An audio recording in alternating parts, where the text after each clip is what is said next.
আসসালামু আলাইকুম সুপ্রিয় শিক্ষার্থীরা, আশা করি অনেক বেশি ভালো আছো। আজকে আমরা নবম দশম শ্রেণীর ইংলিশ ফরটির বই থেকে ইউনিট 5 লেসন 2 এর যে প্যাসেজটি রয়েছে এটি আমরা বাংলা অর্থসহ পড়ব এবং এই প্যাসেজের নিচে যে অ্যাক্টিভিটিগুলো রয়েছে সেগুলো আমরা সলভ করব। তাহলে চলো প্রথমে আমরা মূল যে প্যাসেজটি রয়েছে সেটি পড়ে ফেলি। তাহলে আজকের লেসনে আমাদের বলা হচ্ছে আর উই টু ম্যানি, আমরা কি অনেক বেশি, অর্থাৎ বাংলাদেশে কি জনসংখ্যা অনেক বেশি, এটি নিয়ে মূলত আমাদের আজকের পাঠ। তো অ্যাক্টিভিটি এতে বলা হচ্ছে রিড দ্য টেক্সট, অর্থাৎ লেখাটি পড়ো, অ্যান্ড এবং do the following project work, এবং নিচের প্রজেক্ট ওয়ার্কটি করো। দ্য নেক্সট ডে, পরের দিন, when the teacher came to the class, যখন শিক্ষক ক্লাসে এলেন, অ্যান্ড এবং was about to start the lesson, এবং পাঠ শুরু করতে যাচ্ছিলেন। Shanti Barua stood up and said, Shanti Barua উঠে দাঁড়ালো এবং বলল, teacher can I ask you a question please, আমি কি আপনাকে একটা প্রশ্ন করতে পারি দয়া করে? তো তখন টিচার বললেন, গো অ্যাহেড শান্তি, এগিয়ে যাও শান্তি, বা বলো। সো গো অ্যাহেড বলতে এখানে মূলত সম্মতি দেওয়া হয়েছে। সেইড দ্য টিচার, শিক্ষক বললেন। সো আমরা এখানে দেখলাম যে পরের দিন যখন শিক্ষক ক্লাসে এলেন এবং পাঠ শুরু করতে যাচ্ছিলেন তখন শান্তি বড়ুয়া দাঁড়িয়ে বলল, স্যার আমি কি আপনাকে একটা প্রশ্ন করতে পারি? শিক্ষক বললেন, হ্যাঁ বলো শান্তি। সো এই পরের দিন কথাটা আসলো মূলত আমরা গত লেসনে দেখেছিলাম যে লেসন 1-এ আমরা দ্য ফেরি বোট নামে একটা প্যাসেজ পড়েছিলাম। সেখানে শিক্ষক এবং জামিলের মধ্যে আমরা একটা কনভারসেশন দেখেছিলাম। সো এই ক্লাসের পরের দিন যে ক্লাসটা হচ্ছে সেই ক্লাসের কথা বলা হচ্ছে যে পরের দিন শিক্ষক যখন ক্লাসে এলেন এবং পাঠ শুরু করতে যাচ্ছিলেন তখন শান্তি বড়ুয়া দাঁড়িয়ে বলল, স্যার আমি কি আপনাকে একটা প্রশ্ন করতে পারি? তখন শিক্ষক বললেন, হ্যাঁ বলো শান্তি। সো এরপর দেখো, ইন আওয়ার লাস্ট ক্লাস, গত ক্লাসে বা শেষ ক্লাসে, উই হিয়ার্ড জামিলস স্টোরি, আমরা জামিলের গল্প শুনেছিলাম, of how too many people, কীভাবে অনেক মানুষ, made the ferry boat sink, এই ফেরি নৌকাটিকে ডুবিয়ে ফেলেছিল। I have also seen crowds, আমি আরও ভিড় দেখতে পাই, of people at bus stand, railway station, launch and steamer ghats, কোথায় দেখতে পাই? দেখতে পাই বাস স্টেশনে, রেলওয়ে স্টেশনে, এরপর হচ্ছে লঞ্চ এবং স্টিমার ঘাটেও আমি মানুষের অনেক ভিড় দেখতে পাই। It is not uncommon to see, এটা দেখা অস্বাভাবিক নয়, people traveling on top of a bus or train, মানুষজন বা লোকজন বাসের অথবা ট্রেনের ছাদে ভ্রমণ করে, অ্যান্ড এবং meeting with a tragic accidents, এবং বিপজ্জনক বা দুঃখজনক দুর্ঘটনার শিকার হয়। মাই কোয়েশ্চন ইজ, আমার প্রশ্নটি হলো, are there really too many people in our country, আমাদের দেশে কি সত্যি খুব বেশি মানুষ আছে? তাহলে এখানে দেখো বলা হলো যে শান্তি বড়ুয়া যখন উঠে দাঁড়ালো এবং স্যারকে প্রশ্ন করলো যে আমাকে একটা প্রশ্ন করতে পারি, তখন স্যার বললেন যে হ্যাঁ বলো। এরপর শান্তি বড়ুয়া বলতে শুরু করলো যে গত ক্লাসে আমরা জামিলের গল্প শুনেছিলাম যেখানে অতিরিক্ত মানুষের কারণে ফেরি নৌকাটি ডুবে গিয়েছিল। আমি bus stand, railway station, launch ও স্টিমার ঘাটে মানুষের ভিড়ও দেখেছি। বাস বা ট্রেনের ছাদে মানুষ ভ্রমণ করে এবং দুর্ঘটনার শিকার হওয়া এটা এখন অস্বাভাবিক নয়। আমার প্রশ্ন হলো, আমাদের দেশে কি সত্যিই খুব বেশি মানুষ আছে? ঠিক আছে। সো এরপর দেখো কি হয়, থ্যাংক ইউ শান্তি, ধন্যবাদ শান্তি, প্লিজ সিট ডাউন, দয়া করে বসো। সো এরপর শিক্ষক বললেন যে ধন্যবাদ শান্তি, দয়া করে তুমি বসো। The teacher then looked round the class, এরপর শিক্ষক ক্লাসের চারদিকে তাকালেন, অ্যান্ড আস্কড, এবং জিজ্ঞাসা করলেন বা বললেন, হাউ ম্যানি অফ ইউ, তোমাদের কতজনের মধ্যে, have the same question in mind, তোমাদের মনের মধ্যে আছে এই একই ধরনের প্রশ্ন। ঠিক আছে। সো এরপর শিক্ষক শান্তিকে বসতে বলেন এবং বললেন যে তোমাদের মধ্যে কয়জনের মনে একই প্রশ্ন আছে? Almost all the hands went up, প্রায় সবাই হাত তুললো বা সবার হাত উঠে গিয়েছিল। ওকে, দ্য টিচার কন্টিনিউড, শিক্ষক বললেন ঠিক আছে। Finding the right answer to this question, এই প্রশ্নের সঠিক উত্তর খুঁজে বের করা, is very important for us, আমাদের জন্য খুবই গুরুত্বপূর্ণ। ফর আওয়ার ন্যাশনাল ডেভেলপমেন্ট, এবং আমাদের জাতীয় উন্নয়নের জন্য গুরুত্বপূর্ণ। সো তাই we will look at this issue, আমরা এই বিষয়টির দিকে তাকাবো উইথ সাম ফ্যাক্টস, কিছু তথ্যর সাহায্যে বা কিছু তথ্য নিয়ে, সো দ্যাট যাতে উই ক্যান ফাইন্ড আউট, আমরা খুঁজে বের করতে পারি if we are really too many or not, আমরা কি সত্যিই খুব বেশি কি না। ঠিক আছে, সো এরপর এখানে আমরা দেখলাম যে শিক্ষক শান্তিকে বসতে বললেন, এরপর শিক্ষক ক্লাসের চারিদিকে তাকালেন এবং বললেন তোমাদের মধ্যে কয়জনের মনে এই একই প্রশ্ন আছে, এবং প্রায় সবাই এই হাত তুললো এবং তাদের মনের মধ্যে এই প্রশ্ন রয়েছে যে আমরা কি সত্যি অনেক বেশি। তো এরপর শিক্ষক বলেন ঠিক আছে, এই প্রশ্নের সঠিক উত্তর খুঁজে বের করা আমাদের জন্য খুবই গুরুত্বপূর্ণ, আমাদের জাতীয় উন্নয়নের জন্য। তাই আমরা কিছু তথ্যের মাধ্যমে এই বিষয়টি দেখব যাতে বুঝতে পারি আমরা সত্যিই বেশি কিনা।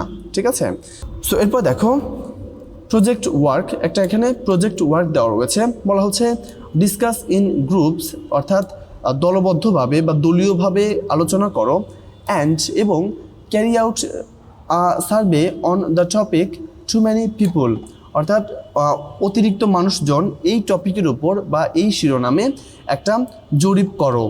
You can do the following things, তোমরা নিচের কাজগুলো করতে পারো। ঠিক আছে, সেখানে বলা হলো একটা প্রজেক্ট ওয়ার্ক রয়েছে, বলা হচ্ছে দলবদ্ধভাবে আলোচনা করো এবং অতিরিক্ত মানুষ বিষয়ের উপর একটা জরিপ করো, তোমরা নিচের কাজগুলো করতে পারো। ঠিক আছে, কাজগুলো কি কাজ করতে পারি সেটা আমরা এখন দেখি।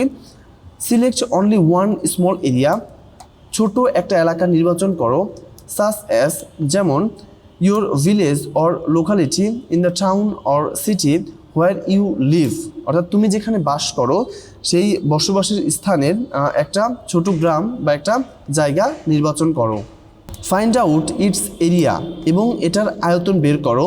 You can do it by walking around it, তুমি এটা করতে পারো চারিদিকে হাঁটার মাধ্যমে।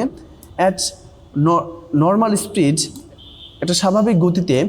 ইউ ক্যান কাভার, তুমি ঘুরতে পারবে বা হাঁটতে পারবে অ্যাবাউট 1 কিলোমিটার ইন 10 মিনিটস, 10 মিনিটে 1 কিলোমিটার। ঠিক আছে, তো এখানে বলা হলো যে তোমার বসবাসের শহর বা গ্রামে ছোট একটা এলাকা নির্বাচন করো, সেই এলাকার আয়তন বের করো, তুমি হেঁটে হেঁটে করতে পারো, সাধারণত মানে সাধারণ গতিতে 10 মিনিটে প্রায় 1 কিলোমিটার হাঁটা যায়। Find out the number of people living in it, এবং বলা হচ্ছে যে সেখানে বসবাসকারী মানুষের সংখ্যা বের করো। ফাইন্ড আউট, বের করো অ্যাবাউট দ্য পিপুলস অকুপেশনস, মানুষের পেশা, আনএমপ্লয়মেন্ট, বেকারত্ব, অ্যান্ড পোভার্টি, এবং হচ্ছে দরিদ্রতা। ঠিক আছে, অর্থাৎ আমরা যেই এলাকাটা নিয়ে জরিপ করব সেই এলাকার মানুষের পেশা, বেকারত্ব ও দারিদ্র্য সম্পর্কে তথ্য সংগ্রহ করতে বলা হচ্ছে। ঠিক আছে, সো এই হচ্ছে আমাদের মূল প্যাসেজ। এখন চলো আমরা এই যে প্রজেক্ট ওয়ার্কটি রয়েছে এটি সম্পন্ন করি। সো এটার উত্তর আমরা এভাবে করতে পারি। We selected our locality named Shantinagar for the survey, অর্থাৎ আমরা জরিপের জন্য আমাদের এলাকার নাম শান্তিনগর নির্বাচন করেছি। The area is about 1.5 kilometre, এই এলাকার আয়তন হচ্ছে প্রায় 1.5 কিলোমিটার।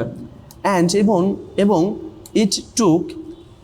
এটি নেয় around 15 minutes to walk around it, এটার চারদিকে ঘুরে দেখতে এটা 15 মিনিট সময় নয়। There are about 300 people living in this area, এই এরিয়ায় প্রায় 300 মানুষ বসবাস করে। So the place is quite crowded, যে কারণে এই স্থানটা বা এই এলাকাটা প্রায় হচ্ছে কি ক্রাউডেড, অর্থাৎ ভিড়পূর্ণ। পিপুল হ্যাভ ডিফারেন্ট অকুপেশনস, মানুষের বিভিন্ন ধরনের পেশা রয়েছে। অ্যাবাউট 40% আর ডে লেবার্স, প্রায় 40% হচ্ছে দিনমজুর। 30% আর শপকিপার্স, 30% হচ্ছে দোকানদার। 20% আর ফার্মার, এবং 20% হচ্ছে কৃষক। এবং 10% হ্যাভ জবস, এবং 10% চাকরিজীবী। অ্যারাউন্ড 50% পিপুল আর আনএমপ্লয়েড, এবং সেখানে হচ্ছে প্রায় 50 জন মানুষ হচ্ছে বেকার। Due to lack of job opportunities, সেখানে কাজের অভাবের কারণে। অ্যাবাউট 35% ফ্যামিলিজ আর পোর, সেখানে প্রায় 35% পরিবার গরিব। বিকজ কারণ of low income and large family size. কী কারণে? কারণ তাদের আয় কম, লো ইনকাম এবং হচ্ছে ফ্যামিলি সাইজটা হচ্ছে মানে ফ্যামিলির আকারটা হচ্ছে বড়। তো এখানে এসে আমরা দেখলাম যে আমরা কী করেছি, জরিপের জন্য আমাদের এলাকার নাম শান্তিনগর নির্বাচন করেছি। এলাকার আয়তন হচ্ছে প্রায় 1.5 কিলোমিটার এবং এটি ঘুরে আসতে প্রায় 15 মিনিট সময় লেগেছে। এই এলাকায় প্রায় 300 জন মানুষ বাস করে, তাই এই জায়গাটি বেশ ভিড়পূর্ণ। মানুষের বিভিন্ন পেশা রয়েছে, প্রায় 40% মানুষ দিনমজুর, 30% দোকানদার, 20% কৃষক এবং 10% চাকরিজীবী। প্রায় 50 জন মানুষ কাজের অভাবে বেকার। প্রায় 35% পরিবার দরিদ্র, কারণ তাদের আয় কম এবং পরিবারের সদস্য সংখ্যা বেশি। সো কনক্লুশন আমরা দেখি। কনক্লুশন মানে হচ্ছে উপসংহার। There are too many people living in a small area. ছোট্ট একটি এলাকায় বেশি মানুষ থাকার কারণে হুইচ ক্রিয়েটস প্রবলেমস, যেটা একটা সমস্যা তৈরি করে, লাইক আনএমপ্লয়মেন্ট যেমন বেকারত্ব, অ্যান্ড পোভার্টি এবং হচ্ছে দরিদ্রতা। Family planning and more job opportunities are needed. সেখানে কি দরকার? পরিবার পরিকল্পনা এবং কর্মসংস্থানের সুযোগ প্রয়োজন। সো উপসংহারে এসে আমরা দেখলাম যে ছোট এলাকায় বেশি মানুষ থাকার কারণে বেকারত্ব ও দারিদ্র্যের মতো সমস্যা সৃষ্টি হচ্ছে। পরিবার পরিকল্পনা এবং আরও কর্মসংস্থানের সুযোগ সেখানে প্রয়োজন। সো এই ছিল আমাদের মূল প্যাসেজ এবং প্রজেক্ট ওয়ার্কের সমাধান। এবার চলো আমরা পরের অংশ দেখি। সো বি নাম্বারে বলা হচ্ছে লিসেন টু দ্য অডিও। অডিওটি শোনো। Listen how the teacher talks about the population. এবং শোনো কীভাবে শিক্ষক বাংলাদেশের জনসংখ্যা সম্পর্কে কথা বলেন। অফ বাংলাদেশ অর্থাৎ বাংলাদেশের, অ্যান্ড এবং আনসার দ্য ফলোয়িং কোয়েশ্চনস এবং নিচের প্রশ্নগুলোর উত্তর দাও। ঠিক আছে, অর্থাৎ এই যে অডিও রয়েছে এই অডিওটি তোমরা হচ্ছে সার্চ দিলে পেয়ে যাবে। তোমরা যদি সার্চ করো যে ক্লাস 9-10 ইউনিট 5 লিসেনিং টেক্সট 3, তাহলে তোমরা অনলাইনে হচ্ছে লিসেনিং টেক্সটটা পেয়ে যাবে। সো আমরা এখানে টেক্সটটা দিয়েই রেখেছি। তো চলো এই টেক্সটটা হচ্ছে আমরা একটু বাংলা অর্থ সহ পড়ে ফেলি। সো বলা হচ্ছে Bangladesh is a small country with an area of 1,44 square kilometre. Bangladesh হচ্ছে একটি ছোট দেশ যার আয়তন হচ্ছে 1,44,000 বর্গ kilometre. This area also includes our rivers. অর্থাৎ এই এরিয়ার মধ্যেই আমাদের নদীগুলো রয়েছে। বাট কিন্তু the country has a large population. কিন্তু এই দেশে রয়েছে একটি বৃহৎ জনসংখ্যা অফ অ্যাবাউট 160 মিলিয়ন। কত রয়েছে? প্রায় 160 মিলিয়ন। 1 মিলিয়ন হচ্ছে 10 লক্ষ। ঠিক আছে। It is the 8th largest country in the world. এটি হচ্ছে পৃথিবীর 8ম বৃহত্তম দেশ। On the basis of its population, অর্থাৎ জনসংখ্যার ভিত্তিতে। ইন বাংলাদেশে the density of population is 1000 per square kilometre. অর্থাৎ বাংলাদেশে জনসংখ্যার ঘনত্ব হচ্ছে, ডেন্সিটি মানে হচ্ছে ঘনত্ব। ঠিক আছে, বাংলাদেশের জনসংখ্যার ঘনত্ব হচ্ছে 1 বর্গ কিলোমিটারে 1000 মানুষ বসবাস করে। ইট মিনস দ্যাট, এটার অর্থ দাঁড়ায় 1000 people live here in 1 square kilometre. অর্থাৎ এখানে 1 স্কোয়ার কিলোমিটার জায়গায় 1000 মানুষ বসবাস করে। Our population growth rate is high. Growth rate মানে হচ্ছে জনসংখ্যা বৃদ্ধির হার। ঠিক আছে, অর্থাৎ আমাদের জনসংখ্যা বৃদ্ধির হার উচ্চ। It is 14 per 1000 people which is 1.4%। এটা হচ্ছে প্রতি হাজারে 14 জন, যা হচ্ছে 1.4%। বার্থ রেট অর্থাৎ জন্মহার, ডেথ রেট মৃত্যুহার, অ্যান্ড এবং growth rate are calculated in terms of per 1000 people. অর্থাৎ এই যে জন্মহার, মৃত্যুহার এবং জনসংখ্যা বৃদ্ধির হার, এটা মূলত মানে প্রতি হাজারে হিসাব করা হয়। সো প্রথম অংশে আমরা দেখলাম যে বাংলাদেশ একটি ছোট দেশ যার আয়তন হচ্ছে 1,44,000 বর্গ কিলোমিটার। এই আয়তনের মধ্যে আমাদের নদীগুলো রয়েছে, কিন্তু দেশে রয়েছে প্রায় 160 মিলিয়ন মানুষের মতো বিশাল জনসংখ্যা। জনসংখ্যার দিক থেকে এটি বিশ্বের 8ম বৃহত্তম দেশ। বাংলাদেশের জনসংখ্যার ঘনত্ব 1000 জন প্রতি বর্গ কিলোমিটারে। এর মানে হলো প্রতি বর্গ কিলোমিটারে 1000 জন মানুষ বাস করে। আমাদের দেশের জনসংখ্যা বৃদ্ধির হার বেশি। এটি প্রতি হাজারে 14 জন বা শতকরা 1.4%। জন্মহার, মৃত্যুহার এবং বৃদ্ধির হার হিসাব করা হয় প্রতি হাজার লোকের মধ্যে। সো এরপর দেখো, ফর এক্সাম্পল, উদাহরণস্বরূপ, the birth rate of Bangladesh is 20.1।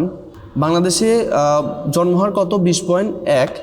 That means, যার অর্থ 20.1 more children are added to per 1000 people in the country every year. অর্থাৎ প্রতি বছর প্রতি 1000 লোকের সাথে 20.1 জন শিশু যুক্ত হয়। সিমিলারলি, একইভাবে দ্য ডেথ রেট 6.1, অর্থাৎ মৃত্যুহার হচ্ছে 6.1, মিনস দ্যাট, যেটার অর্থ দাঁড়ায় ফর এভরি 1000 পিপুল, প্রতি 1000 মানুষে ইন দ্য কান্ট্রি, এদেশে 6.1 পিপুল আর ডাইং ইন আ ইয়ার, প্রতি বছর 6.1 জন মানুষ মারা যায়। অ্যাট দিস গ্রোথ রেট 1.4% এবং 1.4% জনসংখ্যা বৃদ্ধির হার, 2 million peoples are added to our population, আমাদের জনসংখ্যায় যুক্ত হচ্ছে 2 মিলিয়ন এভরি ইয়ার, প্রতি বছর। And if this rate continuous, এবং যদি এই হার চলতে থাকে, our population will be about 217 million in 2015। যদি আমাদের এই জনসংখ্যা বৃদ্ধির হার এভাবেই চলতে থাকে, তাহলে 2050 সালের মধ্যে আমাদের জনসংখ্যা হবে হচ্ছে 217 মিলিয়ন। Can you imagine? তুমি কি কল্পনা করতে পারো? How many people will have to live in 1 square kilometre then? অর্থাৎ তখন 1 স্কোয়ার কিলোমিটারে কত মানুষ বসবাস করবে? সো এই অংশে এসে আমরা দেখলাম যে উদাহরণস্বরূপ বাংলাদেশে জন্মহার 20.1, এর মানে প্রতি বছর প্রতি 1000 লোকের সাথে 20.1 জন শিশু যুক্ত হয়। অনুরূপভাবে মৃত্যুহার 6.1, মানে হলো প্রতি 1000 লোকের মধ্যে প্রতি বছর 6.1 জন মানুষ মারা যায়। এই বৃদ্ধির হারে 1.4%, প্রতি বছর 2 মিলিয়ন লোক জনসংখ্যার সাথে যুক্ত হয়।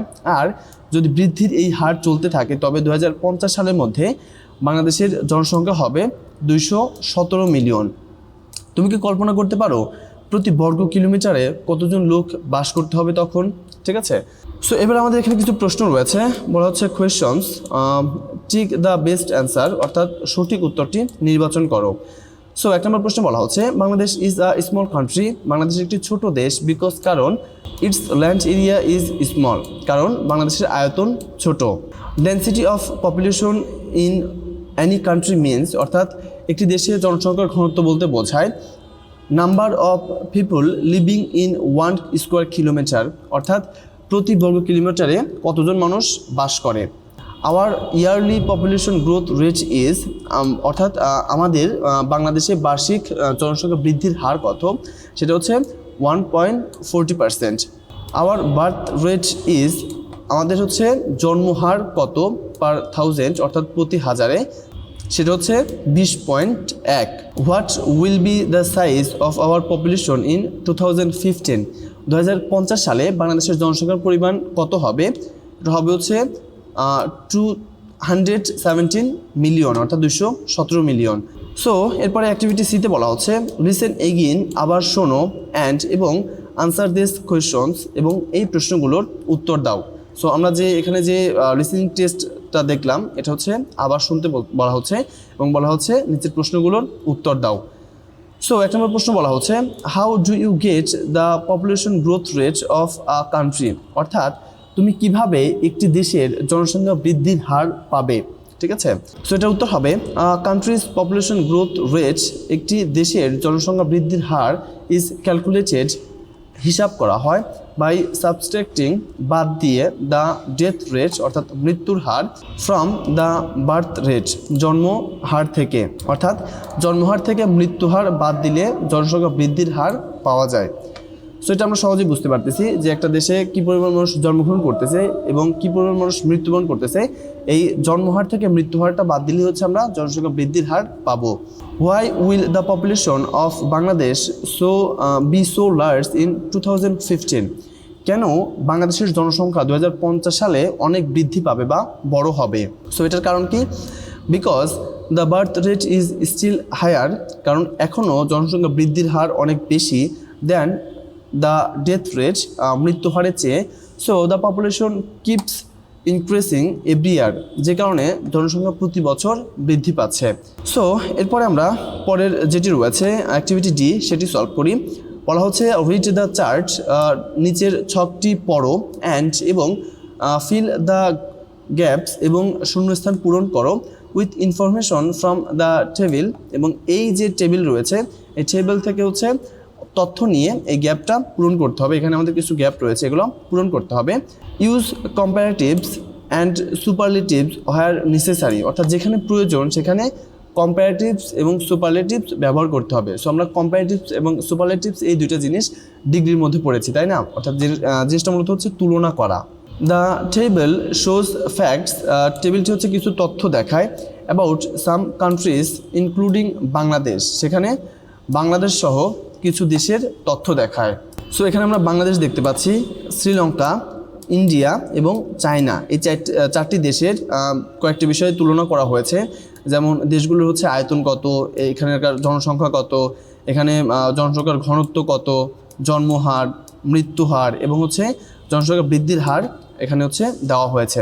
সো চলো আমরা যে মূল অ্যাক্টিভিটি রয়েছে সেটি সলভ করি। বলা হচ্ছে in terms of land area Bangladesh is, অর্থাৎ বাংলাদেশের ভূমির আয়তনের দিক থেকে লার্জার দ্যান শ্রীলঙ্কা, শ্রীলঙ্কার চেয়ে বড়, ঠিক আছে? অর্থাৎ বাংলাদেশের যে আয়তন রয়েছে সেটি কিন্তু শ্রীলঙ্কার চেয়ে অনেক বড়, ঠিক আছে? তোমরা দেখতে পাচ্ছ শ্রীলঙ্কার আয়তন মাত্র ৬২,০০০-এর বেশি, আর বাংলাদেশের আয়তন হচ্ছে ১,৪৮,০০০-এর বেশি। বাট কিন্তু স্মলার দ্যান ইন্ডিয়া, কিন্তু ইন্ডিয়ার থেকে হচ্ছে বাংলাদেশের এই আয়তন হচ্ছে কি ছোট, কারণ ইন্ডিয়ার আয়তন হচ্ছে ৩ লাখের উপরে। China is of course the largest of all the 4 countries, এবং এই 4টি দেশের মধ্যে চায়না হচ্ছে সবচেয়ে বড়। সো চায়নার হচ্ছে আয়তন কত, প্রায় ৯ লাখেরও উপরে, ঠিক আছে? সো যে কারণে আমরা এখানে বলবো হচ্ছে দ্য লার্জেস্ট। এরপর Sri Lanka has the smallest population among the 4 countries, এই 4টি দেশের মধ্যে শ্রীলঙ্কার জনসংখ্যা হচ্ছে সবচেয়ে কম, মাত্র হচ্ছে 21.4 মিলিয়ন। হাওয়েভার, তবে China has the largest population শোন ইন দ্য চার্ট, এবং এই ছকে দেখায় যে চায়নার জনসংখ্যা হচ্ছে সবচেয়ে বড়। সো তোমরা দেখতে পাচ্ছ 1,442 million. In fact China has the largest population in the world, China হচ্ছে পৃথিবীর মধ্যে সবচেয়ে বৃহত্তম দেশ। অ্যান্ড এবং India has the second highest population in the world, এবং ইন্ডিয়া হচ্ছে পৃথিবীর মধ্যে জনসংখ্যায় দ্বিতীয়। অন দ্য আদার হ্যান্ড, অন্যদিকে China has the lowest growth rate among the 4 countries, এবং এই 4টা দেশের মধ্যে চায়নায় হচ্ছে জনসংখ্যা বৃদ্ধির হার হচ্ছে সবচেয়ে কম। সো কত, মাত্র 0.6%। Bangladesh has higher growth rate than India, Bangladesh হচ্ছে ইন্ডিয়ার চাইতে হচ্ছে এই জন্মহারটা বেশি। সো ইন্ডিয়ার হচ্ছে কত, ইন্ডিয়ার জন্মহার হচ্ছে মাত্র হচ্ছে 1.1%, আর বাংলাদেশে হচ্ছে 1.04%। But the higher birth rate then Sri Lanka and China, কিন্তু বেশি জন্মহার কার থেকে, শ্রীলঙ্কা এবং চায়নার থেকে, ঠিক আছে? সো এখানে শ্রীলঙ্কা এবং চায়নার থেকে হচ্ছে বাংলাদেশের জন্মহারটা কি, জন্মহারটা হচ্ছে বড়, কিন্তু এখানে হচ্ছে বাংলাদেশের জন্মহার থেকে হচ্ছে ইন্ডিয়ার জন্মহারটা কি একটু বড়, ঠিক আছে? সো এরপরে আমাদের লাস্টলি রয়েছে ই নম্বরে বলা হচ্ছে রাইট আ প্যারাগ্রাফ, একটি প্যারাগ্রাফ লেখো অ্যাবাউট দ্য পপুলেশন সিচুয়েশন, অর্থাৎ জনসংখ্যার অবস্থা নিয়ে, of any of the countries above, উপরের দেশগুলোর যে কোনো একটি নিয়ে। Use the facts given in the chart in D above, অর্থাৎ ডি চার্টে যে তথ্যগুলো দেওয়া রয়েছে সেগুলো ব্যবহার করে, ঠিক আছে? সো এখানে আমরা বাংলাদেশ নিয়ে একটা অনুচ্ছেদ লিখেছি। বলা হচ্ছে পপুলেশন সিচুয়েশন অফ বাংলাদেশ, অর্থাৎ বাংলাদেশের জনসংখ্যার অবস্থা। সো এখানে লেখা রয়েছে Bangladesh is a small country with a large population, Bangladesh হচ্ছে একটি ছোট দেশ কিন্তু এটার জনসংখ্যা অনেক বেশি। Its land area is about 1,48,460 square kilometre, এবং এটার আয়তন হচ্ছে প্রায় 1,48,460 square kilometre. But it has around 165 million people, এবং এখানে প্রায় জনসংখ্যা রয়েছে 165 মিলিয়ন পিপল। সো তাই the population density is very high, যে কারণে জনসংখ্যার ঘনত্ব অনেক বেশি। The birth rate in Bangladesh is 18.18 পার 1000, এবং বাংলাদেশে জনসংখ্যা বৃদ্ধির হার হচ্ছে 1818 জন এবং দ্য ডেথ রেট ইজ 5.5 এবং মৃত্যুর হার হচ্ছে 5.5। The population growth rate is 0.4% এবং জনসংখ্যা বৃদ্ধির হার হচ্ছে 1.04%, which is higher than Sri Lanka, যেটা হচ্ছে শ্রীলঙ্কার চেয়ে বড়, বাট লোয়ার দ্যান ইন্ডিয়া, কিন্তু ইন্ডিয়ার চেয়ে ছোট। কম্পেয়ার টু চায়নার সাথে তুলনা করলে Bangladesh has a smaller land area, বাংলাদেশের আয়তন হচ্ছে খুবই ছোট, but much higher population density, কিন্তু জনসংখ্যার ঘনত্ব অনেক বেশি। ওভারঅল সব কিছু মিলিয়ে Bangladesh faces many challenges due to its large population, বাংলাদেশের অতিরিক্ত জনসংখ্যার কারণে অনেক সমস্যার সম্মুখীন হচ্ছে। তো প্রিয় শিক্ষার্থীরা, এই ছিল আমাদের আজকের লেসন। আশা করি ভিডিওটি তোমাদের ভালো লেগেছে। ভিডিওটি ভালো লাগলে লাইক, কমেন্ট এবং সাবস্ক্রাইব করতে ভুলো না। দেখা হবে অন্য একটি ভিডিওতে। সে অবধি সবাই ভালো থাকো। আল্লাহ হাফেজ।